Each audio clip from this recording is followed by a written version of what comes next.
All right, con.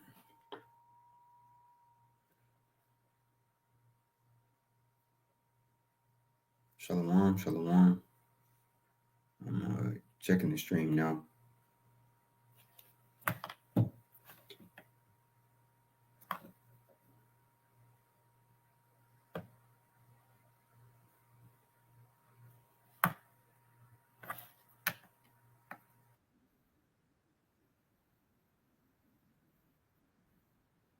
I think we're good. All right, shalom. First and foremost, I want to give all praise, glory, and honor unto Yahweh, Bahashem, Yahweh Shai, Bahashem, Harakakwadash.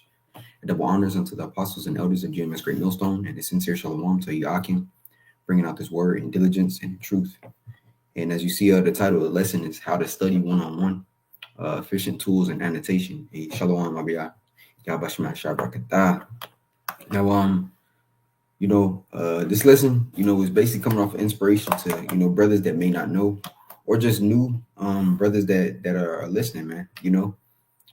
I want to hop right into it, because there's an efficient way and an inefficient way of studying, man. And it starts everything, and I'll say this, everything that I'm bringing out through the spirit, it was taught unto me, and to the body of Great Millstone,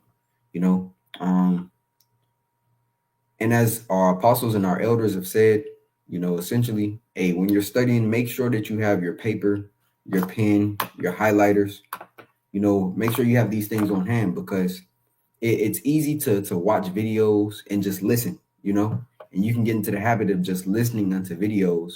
And yeah, you pick up, certain precepts or sayings from it, but it's much more efficient, to get in it, man. As our apostles and elders have always said, man, get your paper, your pencils, your highlighters out, and get into it, man. So first things first, it says, what is annotation, right? Because this is a study tool that our apostles use, elders, and I use as well, right? It says annotation is the practice of adding notes, comments, or explanations to a text, image, or other forms of media to provide additional insight, clarification, or context. This process enhances understanding and facilitates deeper engagement with the material, which shows you that it's an action, man, right? It's not just listening to videos. It's actually you being engaged with the videos. It's not all about just putting comments on a comment board, because you got a lot of people that'll put comments. Hey, I'm just talking about outside of the body, right? You have people that put comments, but if they're not actually learning, a matter of fact, let's start off with that scripture, right? 1 second. I'm about to pull it up on the screen. Right? Here we go.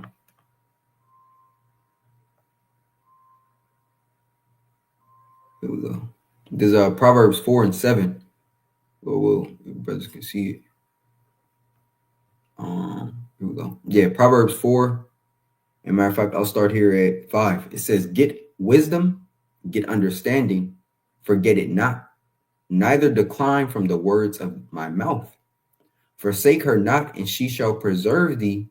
Love her, and she shall keep thee. Right? The scripture tells us that wisdom will meet you, right, in every thought. So like it says that wisdom will meet you in every thought, man, right? Now, this is the point. Proverbs 4 and 7. Wisdom is the principal thing. Therefore, get wisdom, and with all thy getting, get understanding. Right? So what good is it, to just be watching the videos and not get understanding from it? To just be watching and be like, oh, whoa, yeah, I heard that lesson. Hey, but now you don't understand it. You have no precepts that you can pull. Hey, there's no link there, right? So it says, with all thy getting, get understanding. Right? So it says, with all thy getting, this is 87075, and this is just another tool, through the spirit and power of Yahweh Shem Shai, that our apostles down passed unto us to get deeper into the words of Yahweh Shem Shai. You got to go into the root words, man. You can't be a lazy scholar. Those words don't mix, man. It says kinyan, which is probably qua, right? It says thing got or acquired, acquisition. It's like it. This is 87075. Thing got or acquired, acquisition. Thing acquired by purchase, right? And the scriptures say matter of fact, I believe it's in the book of and I'll just create another tab. It says, wherefore do you go? Wherefore spend bread. I believe it's in the book of Luke 12. 1 second.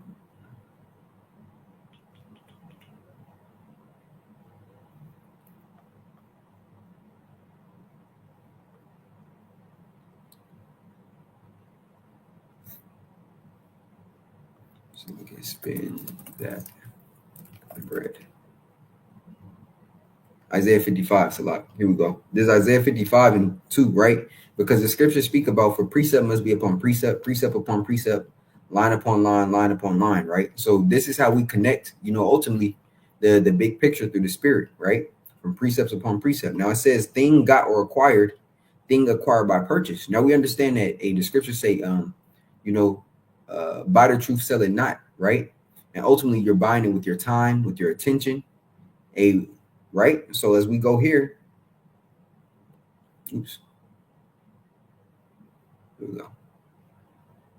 Right? It says, wherefore, Isaiah 55 and 2, wherefore do you spend money for that which is not bread, and for your labor for that which satisfieth not? Hearken diligently unto me, and eat ye that which is good, and let your soul delight itself in its fatness. Right? A matter of fact, I'm gonna start at the top. It says, ho, everyone that thirsteth, come ye to the waters, and he that hath no money, come ye and buy. And how can you that have no money come and buy? With that time, with that attention, with that dedication, that is all supposed to be directed towards Sophia, man, which is wisdom through Yahweh Shema Shai, right? It says, come ye buy and eat. Yea, come buy wine and milk without money and price. And wine and milk are significant for what? Doctrine, right? Milk being what the baby steps, or the foundation of milk, of bread, so forth and so on, which our apostles always tell us, master the milk, man. Because in everything, in every lesson, whether it be historical, whether it be prophetic, whether it be a health lesson, milk is within all of it, right? It's the foundation or the building block of every lesson that we do, It says, buy wine and milk without money and price. Wherefore do you spend money for that which is not bread, and your labor for that which satisfieth not? Hearken diligently unto me, and eat ye that which is good, and let your soul delight itself in fatness. Right? So you spending that time, that attention towards the scriptures, is ultimately what's going to allow you to grow. Does not the scripture tells us, Isaiah 33 and 6, and wisdom and knowledge shall be the stability of thy times, and strength of salvation. The fear of the Lord is his treasure. And when you go into that word, wisdom and knowledge shall be a stability, right? That word right there is amawan or amawana, which means faith, right? So to get back to the point here, right? Because this is all, as the scripture says, rightly dividing the word of truth. And I'm gonna show, in one of my old swords, what annotation looks like, man. So let's get back here. Lord, well, how's the stream? All right. Kind. I think we still good. 1 second. Still right? So it says, what is annotation? It says annotation is the practice of adding notes, comments, or explanations to a text, image, or other forms of media to provide additional insight, clarification, or context. This process enhances understanding and facilitates deeper engagement with the material. So throughout every lesson, man, have your pen, have your highlighter, and have your sword open, right? So I'll just show through, my old apocrypha, right?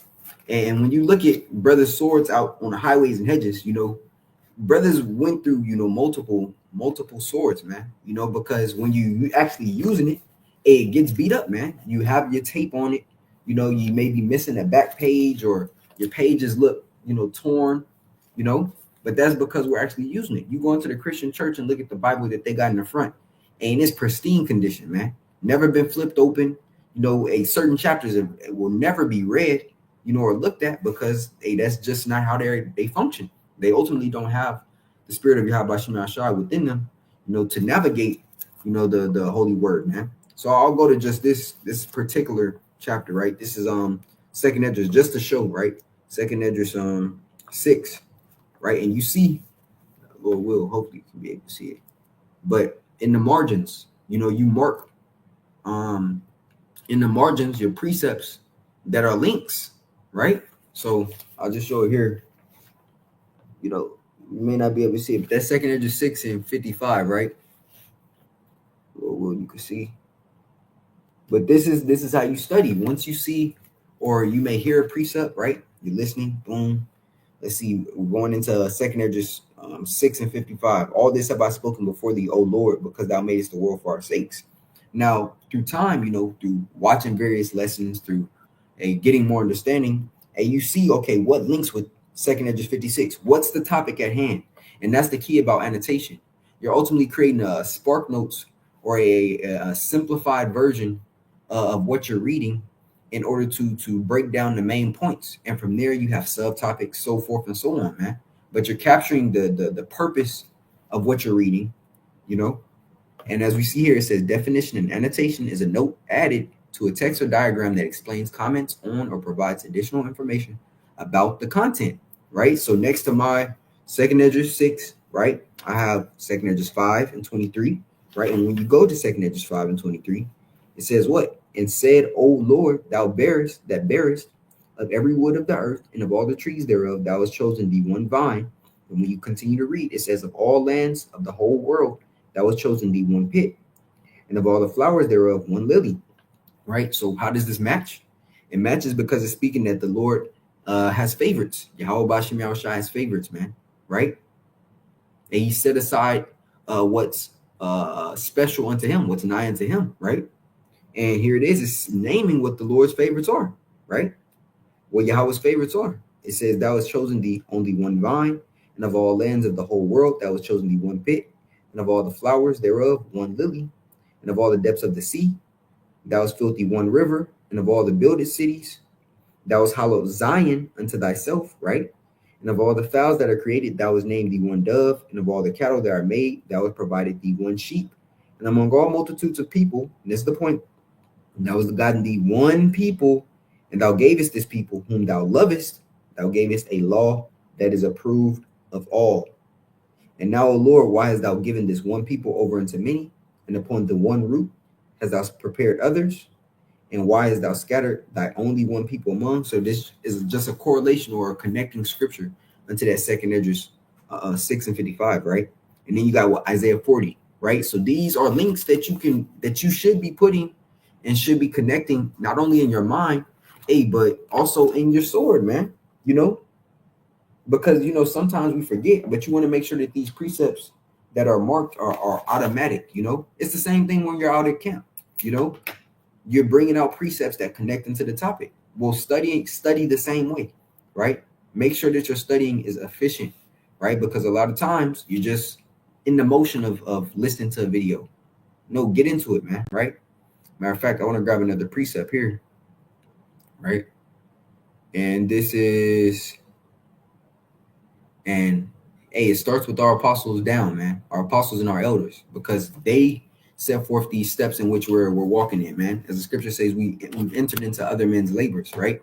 And they've given the best direction possible, man. They gave us the tools needed in order to be spiritually strengthened, right? This is Acts 17, and I'll start here at 10, right? It says, and the brethren immediately sent away Paul and Silas by night unto Berea, who come thither went into the synagogue of the Jews, right? And make sure your notes are out now, man. If you're watching the video, make sure that you got your notes out, your paper, your pencils or your pens, your highlighters, and you should be studying along as the brother's reading. Every lesson that's being brought forth is a tool to be strengthened, man. And it's only a matter of time before Yahweh Shema Shai closes up the feast that we're receiving, because we are getting fed through the Spirit, man, right? But this is another thing that our apostles always say: go into the words. Don't be scared to click on a word and get the understanding, man. You can't be lazy and be a prophet. It just doesn't line up, man. You have to go into the words. So for the church of Berea, for example, right, in Acts 17 and 10, and I'll read it again. The brethren immediately sent away Paul and Silas by night unto Berea, who coming thither went into the synagogue of the Jews. And I know, like, it's funny, because brothers, of all ages, essentially, we're in school and things like that. And, certain brothers never touch a book again until, coming into the knowledge of the truth. And you're required to read, you're required to study in order to grow. So it's sometimes a shock to the system when you haven't been in that study mindset or that study spirit, but hey, this is a requirement for Yahweh Shemel Shah, right? So just in this example, the Church of Berea, right, which means well watered. And how is that spiritual of spiritual significance? Hey, that means what? They had the understanding. The scripture is going to say that they searched the scriptures, and being well watered is well fed through the spirit. A great understanding of what needs to be known, right? So it says well watered, right? And I'm gonna go back, Salak. Oops. Let's go back. Berea equals well watered. So as we continue to read, 11, it says, these were more noble than those of Thessalonica, in that they received the word with all readiness of mind and searched the scriptures daily, whether those things were so. And as the apostles always say, man, hey, don't believe me, look it up. And that's the thing. Jake, don't look it up. Now the apostles ain't just saying anything on their video. No, it's still coming through the spirit. But you can just hear something, and hear it and hear it and hear it. But the moment you look it up, and actually read the words or rewriting the scriptures, man, you should have a notebook filled. You should have multiple notebooks filled with notes, man. Multiple notebooks filled with notes for precepts, for breakdowns, for understanding. That's part of us. Being studious is within our culture, man. Is within our nationality. It's who we are. It's part of the fabric which makes us Israelites, man. We're a well watered people, right? When in the proper spirit, So let's look up this word Thessalonica, right? And this is part of the annotation, going deep within the scriptures, man. We just read that the Church of Berea searched the scriptures. Well, this is us searching the scriptures, right? It says, so the word Thessalonica, this is G2332. And it reads, it said, a celebrated and populous city situated on the Thermaic Gulf, capital of the second. They were the fourth division of Macedonia and the residence of a Roman governor and quaestor. It says in the anciently called Thermi, but was rebuilt by Cassander, right? Which is one of the four generals, right? You got Lachemakis, Cassander, Ptolemy, and Seleucid, right? It says the son of Antipater, and called by its new name, which appears in honor of his wife Thessalonica. Right here, it means what? Victory of falsity, right? That's what Thessalonica means. So as we go back and read this precept, here it is. It says, they were more noble than those in Thessalonica, in that they received the word with all readiness of mind and searched the scriptures daily, whether those things were so. And it takes time, man. It takes time. But that's why the scripture says this, which I want to grab, and I'll head back into this. There's a Sirach 38 and 24, right? It says, the wisdom of a learned man cometh by opportunity of leisure, and he that hath little business shall become wise. Meaning what? Hey, you setting that time aside to actually get into Sophia, man. You have to take that opportunity of leisure, the time where you could be, watching movies, the time where you could be, dealing with your woman, the time where you could just be in folly, whatever it may be. We're still men, and you want to, you have your little hobbies or whatever that you enjoy. Hey, but you have to make sure that you're attending unto the ministry, man. Right? It says the wisdom of a learned man cometh by opportunity of leisure. Matter of fact, another tool in which the apostles,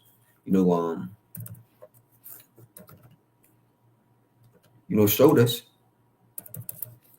Here we go. Is what? Etymology, man. The etym online, right? So when we go here, leisure, right? It says what? Free time. Time at one's disposal. You want to make sure, hey, our apostles have been saying it for years, man, since they've been preaching. Get all the meat off that bone. There's a lot of understanding in what we're reading, and it's an understanding that never can be full, And what I mean by that is, hey, you can always learn or relearn or go over another topic, man. This word is not stagnant in any capacity, right? It says free time, time at one's disposal, opportunity to do something, chance, occasion, and opportune time, right? It says lack of hurry, capacity, ability, freedom to do something. Now we know that's not free will because there is no free will, and it's a spirit because it says it right here, right? It says opportunity afforded by freedom from necessary occupations. And are we not indebted unto Yahweh Shema Shai? Is not our occupation to feed the flock of Yahweh Shema Shai, right? Scripture say, if you love me, feed my sheep, right? We're occupied, as the scripture say, in what? In prophecy, which means what? You have to be connected unto the spirit, right? To do something at one's leisure when one has time. And a lot of times you just have to make time, man. You make time for what you find important and for what you love to do. And you have to love the groundwork. And ultimately, studying is the groundwork, right? Going into words, you can go into one chapter. Like it's the spirit, right? So we had a First Kings 21 quiz or test, right? But in that 5-question quiz, it's a lesson within every question, right? But that's with every book. That's with every chapter. You have to skin that chapter, so to speak, man. Get everything, get all pieces of understanding from what you're reading in that particular chapter. And that comes through annotation, right? So it says the purpose annotation serve various functions, including aiding comprehension, right? With all that getting, get understanding, right? As we read in the book of Proverbs.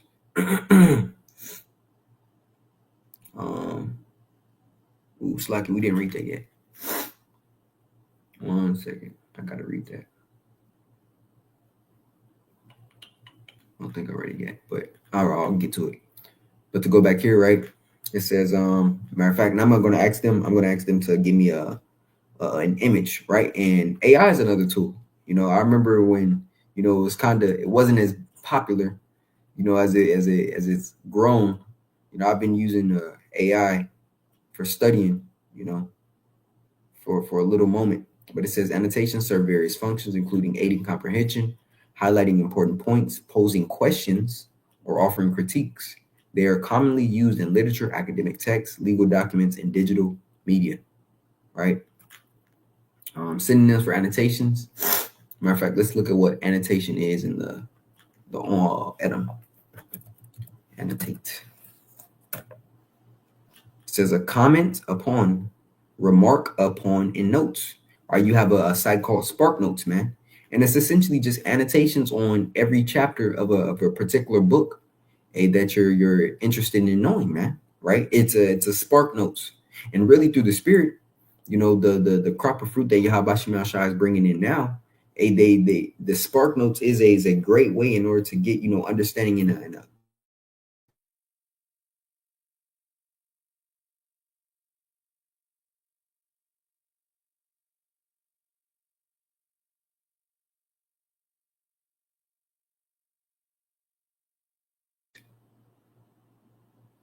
to note down. And that's why the apostles and elders always say, make sure you have your paper, your pencils, your highlighters out, man, and mark in your scriptures, mark in your sword. I'm not saying anything new. I was taught it as well.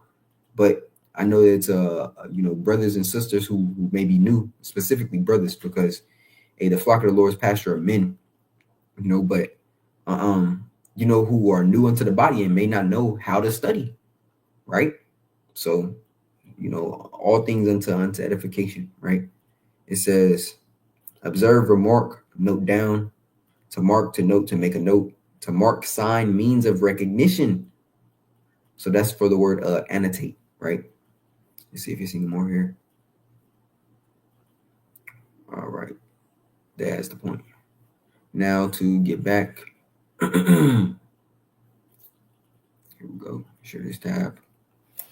Give a visual representation on good annotations. All right. Says here's a visual, original text. Matter of fact, show me a picture. Let's see if it'll do it.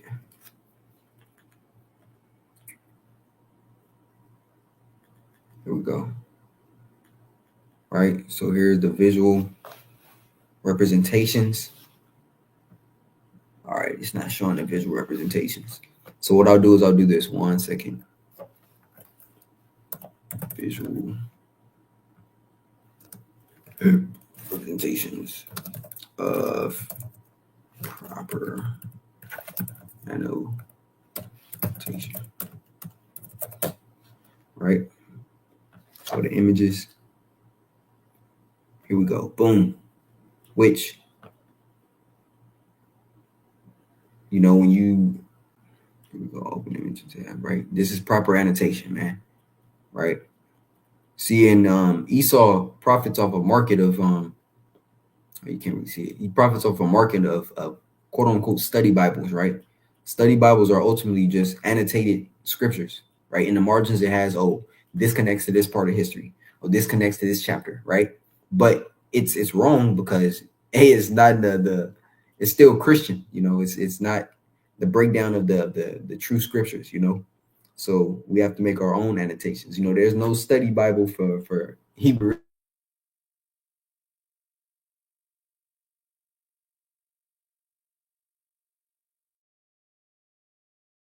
11:7, right? You can't really read it, but the point is, here it is. You have the main text in the middle here, and every highlight is an important topic, whether it be main or sub. And then you have notes on each of those highlights within the margins. So that's ultimately what annotation is. See, a person will just read, let's just say these 2 paragraphs, for instance, right? And they'll just read through it, and then their mind will automatically, um, lock in, what was important into their mind. But you miss out on various parts of the text if your mind can't grasp it all, right? So you make these notes in order to get the whole roll, man, in order to get all the meat off the bones. And I'm gonna keep saying that saying because it's an important saying that our apostles use, right? So when we go back, matter of fact,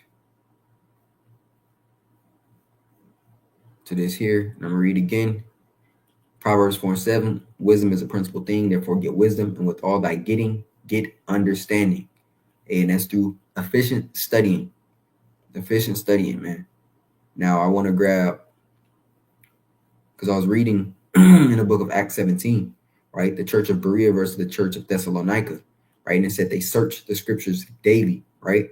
So it says these were more noble in those in Thessalonica, in that they received the word with all readiness of mind and searched the scriptures daily whether those things were so, right? So when we go into search the scriptures daily, right, or searched, right, G350, and Acrino says to examine and judge, to investigate, examine, inquire into, scrutinize, sift, question, specifically in a forensic sense of a judge to hold an investigation. And I like how this worded right here, right? Because when you take a look at forensics, all details, you know, um, need to be examined, right? And it may be one speck of something, that you can't see with the naked eye. But once a certain light is shined upon that speck, you see a pattern, and not only do you see a pattern, but you see clues, right? So in essence, when you're studying, and you have to shine the light, well, the light is shining through you, through the spirit and power of Yahweh Shema Shai. Hey, we're being forensic scientists, quote unquote, unto the scriptures, because we're paying attention to every specific detail, right? When we go into the scripture, it says not one jot nor tittle. Matter of fact, I want to finish this out and then I'll grab that, right? It says specifically in a forensic sense or a sense of a judge to hold an investigation, to interrogate, examine the accused or witness, right? Ultimately, to discern, to examine, right? It's an examination right here. Strong Thayer's Greek's lexicon. It says what? By looking through a series of objects or particulars to distinguish or search after, to investigate, examine, inquire, sift, right? And through the spirit, and we're discerning, we're examining, and we're ultimately learning in order to get a better understanding. And I like this precept here in the book of Matthew, right? Matthew 5, right? Because this goes along with the topic, right? And I'm gonna start at 17, but the point is in 18, and specifically one jot or tittle, right? It says, think not that I am come to destroy the law or the prophets. I am come not to destroy, but to fulfill. For verily I say unto you, till heaven and earth pass, one jot or one tittle shall in no wise pass from the law to all be fulfilled. Now, the reason I got this or grabbed this precept is because what is a jot or a tittle, right? Because that previous precept was speaking on forensics, right? Matter of fact, let's go into what forensics means. This is how you got to search, man. You can't be lazy. Can't be lazy. It says pertaining to or suitable for courts. Forensic medicine. Let's see if it has any more. Let's do this. Boom. What do forensic scientists do? All right. And I believe the word science means to know, man. Right? It says forensic scientist plays a crucial role in criminal investigation by applying scientific method to analyze evidence and help solve crimes, right? Their work bridges the gap between science and law, ensuring that justice is served through meticulous and unbiased analysis. Ultimately, meticulous and through the spirit, right? Meticulous is playing a very important attention to detail, right? Right? It says meticulous, and it's beautiful how words change. But here it says meticulous means fearful or timid, right? In the 1530s. So that's the actual, root and what the word actually means. It's in its essence of when it was created, right? It says it began to return to English in a sense of fussy about details, right? So that's a new speak. Now it meaning being fussy about details or paying close attention to details, right? And it's something that I just learned, right? Right. So being fussy about details, right? So let's get back to it. Where was I? Jot and tittle, Salakia. So going back here, right? It says not one jot nor tittle. What is a jot, right? Because this is specifying about details, right? It says jot. It says iota or iota, right? It says the Hebrew letter, the smallest of them all, hence equivalent to the minutest part. It says here, it says for a very small part of anything. So not one jot or tittle, meaning what? Every detail counts. Every precept, every word within the scriptures is important, you know? So not one jot nor tittle. So you got to pay attention to all the details. That's ultimately, what it means, right? So when we go here, oops, I think I stopped sharing. Okay, here we go.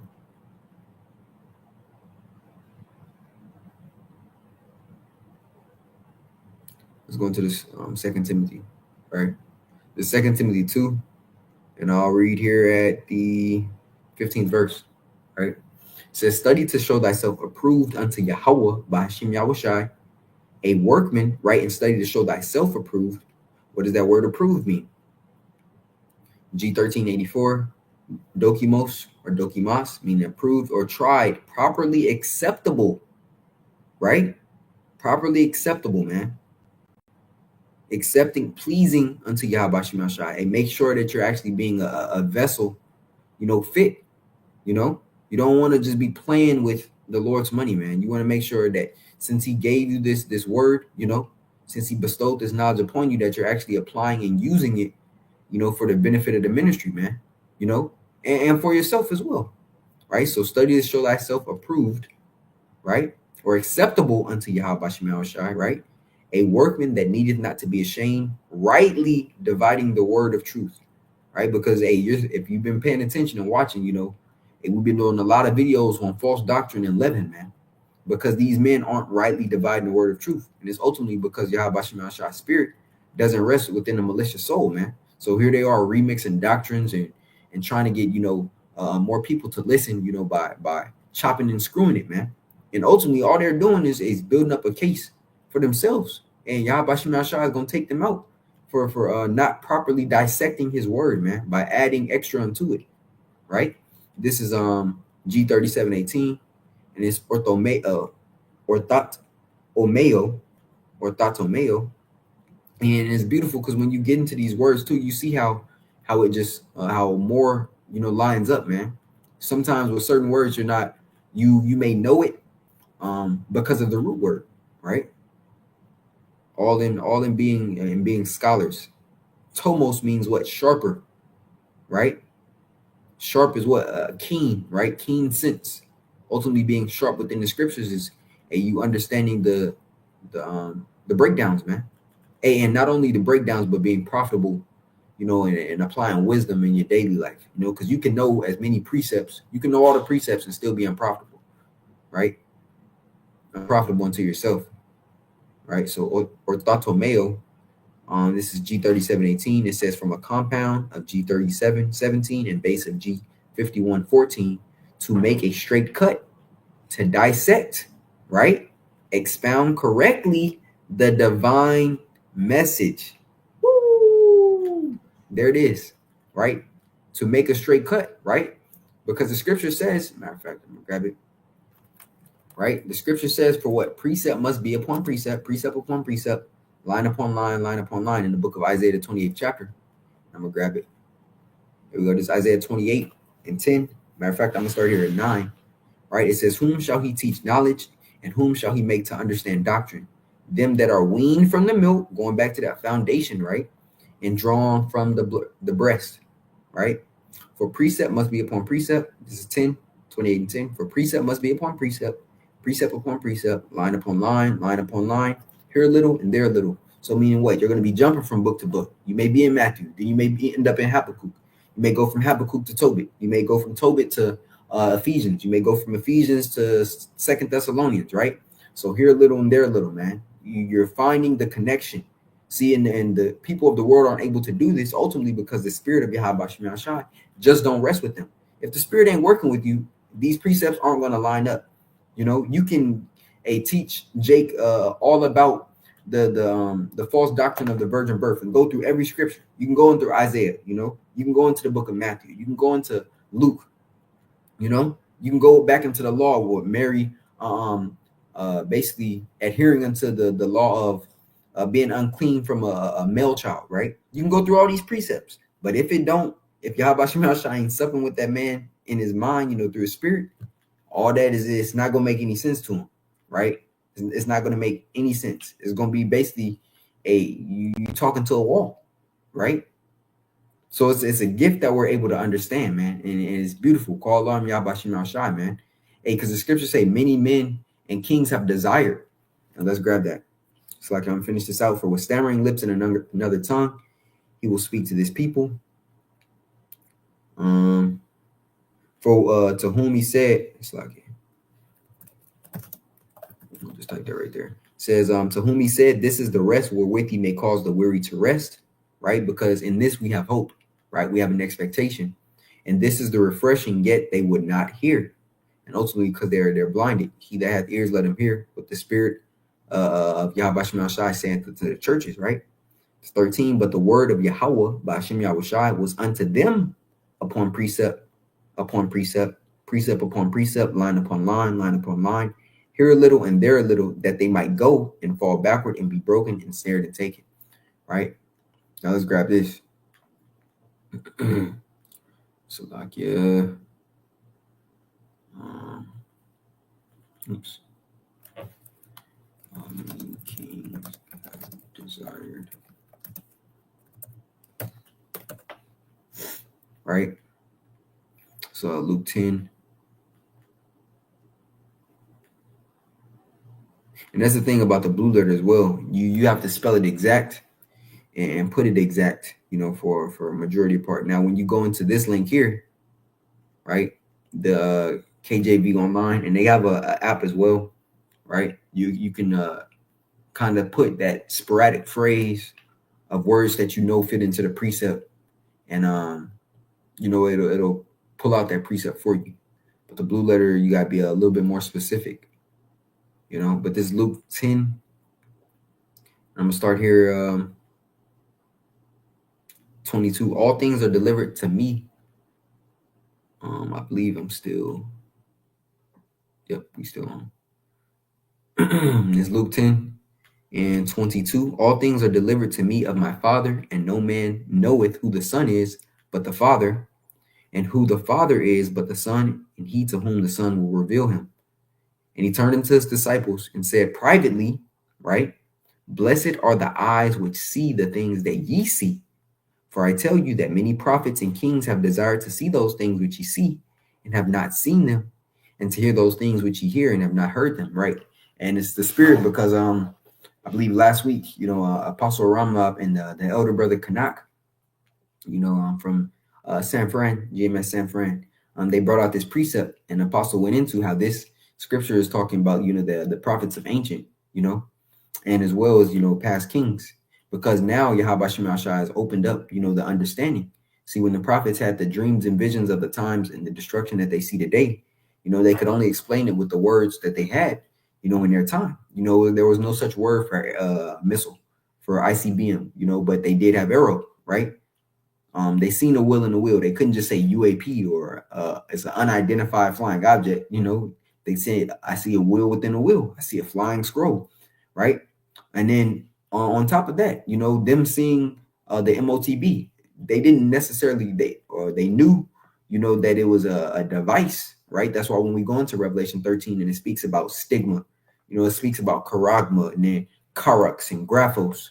So the understanding in terms of those Greek words, their roots, we have that, but they didn't know is it's a device that, they seen the image, they seen the people getting it, but the understanding of it, and then it actually being in fruition, being created, it wasn't for that appointed time. So we know more, because we live in the times of today in which is being revealed, and that's just a point right there. But let's get back to it. We're still in that 2 Timothy 2, right?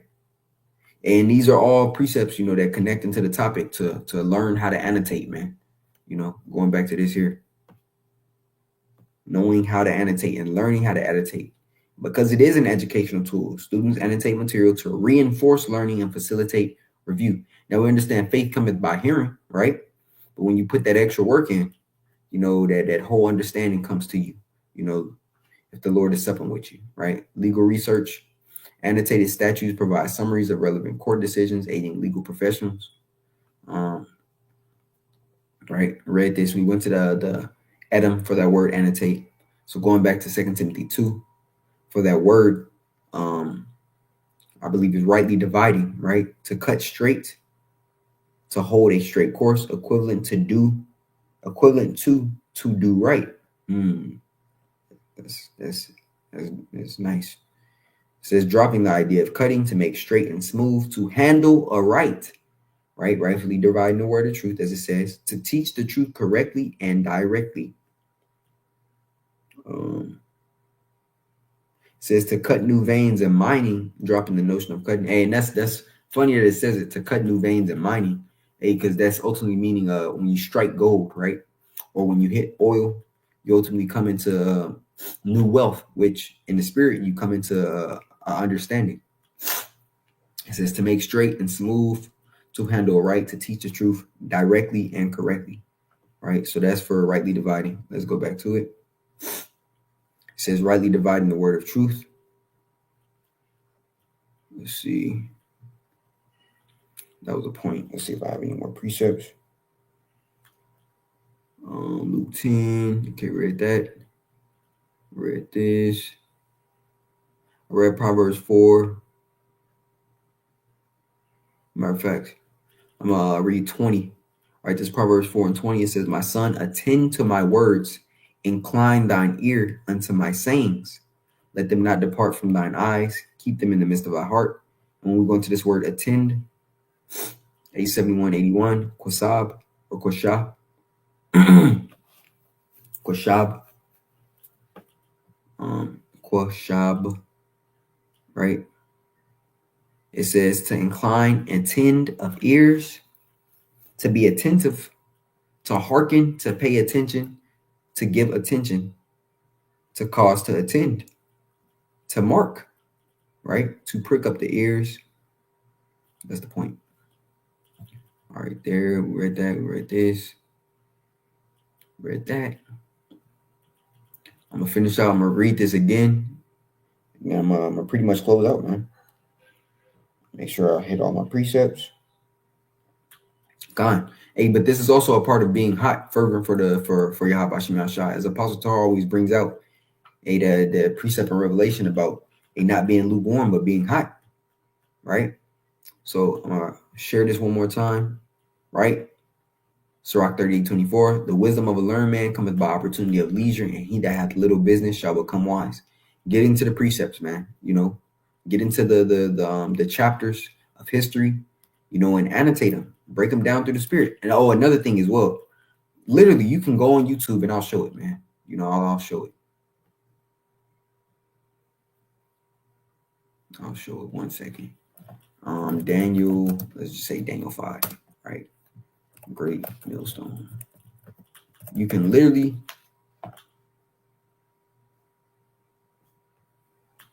right. 1 second.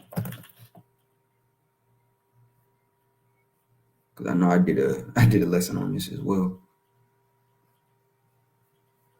Now he does try to shadow ban us, but it takes time, Matter of fact, let's do it. Let's show it. Right. So all I typed in, you want to understand a particular chapter and get the understanding of it, type it in Daniel 5 GMS, whatever that chapter is. More than likely, brothers, the apostles have done, lessons on every book of Revelation, every book of Daniel, all on meaty chapters. They've done it. Just type it into the search bar and you'll have to search for it because, as I said, we do get shadow banned. But eventually, if the spirit is supping, and you putting in that effort, the Lord allow you to actually find that video, man. So that's the point right there. Not to make the lesson, I know it's already too lengthy, a little lengthy, but it is what it is. This is how you study, And for brothers that may not know or just haven't been in that, scholarly mentality, it's required here, especially at Great Millstone, man. You gotta get into it. It's part of how we have to move, especially if we're calling ourselves prophets of Yahweh Hashem Shai. You have to know, man, right? You have to know. So that's pretty much the point. And I'll show a little bit more, right? Just to, I got old swords. I don't have my oldest sword with me. It's in my bag. I don't have it at the table. But I'll just show this, right? Now with the KJV, the 1611, the margins are smaller, but nevertheless, you still put your precepts in there, man.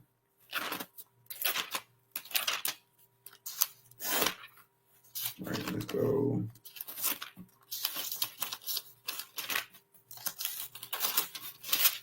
Mark up your sword, man. Mark up your sword. Yeah, we got a bunch. Highlight, man. That's the point. Highlight. Do your annotations. There's no particular one I want to go to. Great. Highlight. Make sure you have all your stuff. Just highlight. Make sure you writing down. Let's see. But highlight and write your precepts next to it, man. It's good, especially when you're new, to get into the habit of highlighting, writing precepts where they connect, because then it's just gonna be automatic, Like I don't use this apocrypha anymore unless it's right next to me. I just got my 1611 here that I use. But that's the point. So get into annotation, efficient studying, is the key, man. Efficient studying. So that's pretty much it. Lord willing, this lesson was edifying unto the body. I want to give all praise, glory, and honor unto Yahweh, Bahashem, Yahweh Shai, Bahashem, Harakah HaKodash. A double honor unto the apostles and elders of GMS Great Millstone, and a sincere shalom to Yakim, bringing out this word in diligence and in truth. Shalom. Hey, shalom, Maki.